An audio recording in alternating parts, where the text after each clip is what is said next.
here, and this is the Cook with Color Prep Bowl 8-piece set.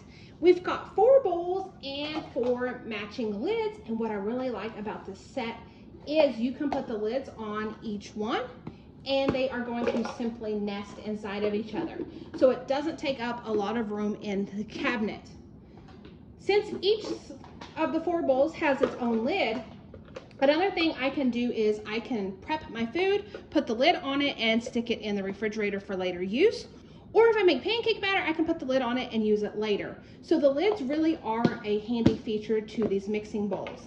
The mixing bowls are nice and deep, and we've got 4 different sizes, which comes in handy, especially with baking season up on us.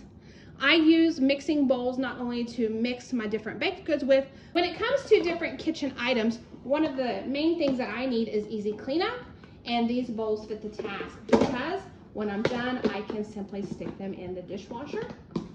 And when I'm finished, I can simply put them in the bowl in their nesting position and put them right up and not take up a lot of room. So I hope you found the review helpful.